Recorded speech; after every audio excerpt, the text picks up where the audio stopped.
کون دروازہ کھٹکھٹا رہا تھا؟ یہ واقعہ 2017 میں لاہور کے ایک پرانے محلے میں پیش آیا۔ وہاں ایک نوجوان لڑکا عادل اپنی فیملی کے ساتھ رہتا تھا۔ ان کے محلے میں ایک پرانا خالی مکان تھا جو برسوں سے ویران پڑا تھا۔ لوگ کہتے تھے کہ وہاں کچھ غیر معمولی چیزیں ہوتی ہیں، مگر عادل ایسی باتوں پر یقین نہیں رکھتا تھا۔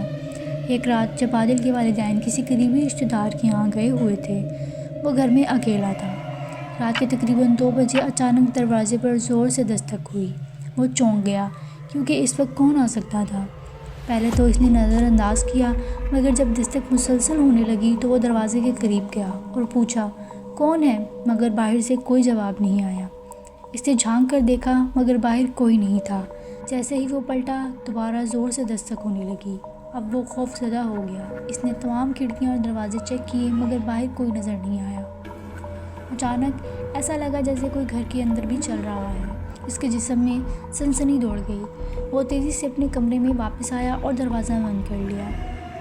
وہ بے حد پریشان تھا اور مسلسل سوچ رہا تھا کہ آخر دروازہ کھٹکھٹانے والا کون ہو سکتا ہے۔ کچھ دیر بعد جب سب کچھ خاموش ہو گیا، اس نے اپنے فون پر وقت دیکھا تو رات کے 2:30 بج رہے تھے۔ جیسے ہی وہ کچھ سکون محسوس کرنے لگا، اچانک اسے دروازے کے نیچے سے کسی کے قدموں کا سایہ نظر آیا، جیسے کوئی باہر کھڑا ہو۔ اس کا دل زور زور سے دھڑکنے لگا۔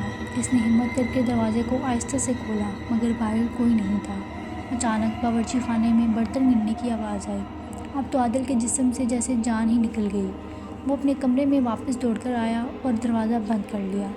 اب وہ مسلسل قرآن کی تلاوت کرنے لگا۔ اس نے اپنی ماں کو فون کرنے کی کوشش کی مگر سگنل بالکل غائب ہو چکے تھے۔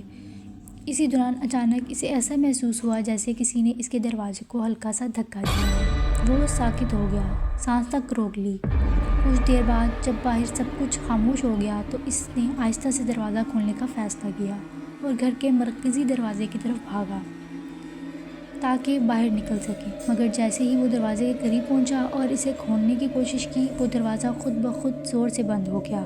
ایسا لگ رہا تھا جیسے کسی نے باہر سے زبردستی بند کر دیا ہو۔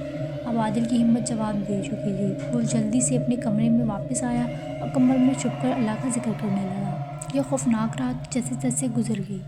جیسے ہی سورج نکلا، عادل کے والدین واپس آئے۔ جب اس نے انہیں رات کے واقعے کے بارے میں بتایا تو وہ بھی حیران رہ گئے۔ محلے کے ایک بزرگ کو جب یہ بات پتہ چلی تو انہوں نے کہا، بیٹا یہ مکان جس کے پاس تم رہتے ہو، وہاں برسوں پہلے ایک شخص پراسرار طور پر غائب ہو گیا تھا۔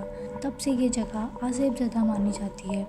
رات کے وقت یہاں عجیب و غریب چیزیں ہوتی ہیں۔ یہ سن کر عادل کے رونگٹے کھڑے ہو گئے۔ اس رات کے بعد اس نے کبھی بھی رات دیر تک جاگنے یا اکیلے رہنے کی ہمت نہیں کی۔ آج بھی جب وہ اس واقعے کو یاد کرتا ہے تو اس کے دل میں خوف کی ایک ٹھنڈی لہر دوڑ جاتی ہے۔